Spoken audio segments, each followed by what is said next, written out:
రామశాసనము తిరుగులేనిదని జలధి బోధ చేసే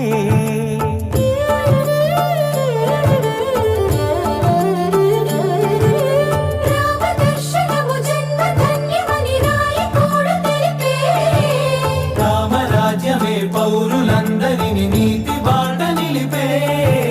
రామ మంత్రమే తారకం బహుశక్తి ముక్తి సంధాయకం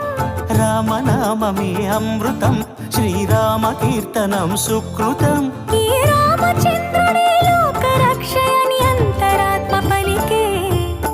జగదానందకారక జయ జానకి ప్రాణనాయక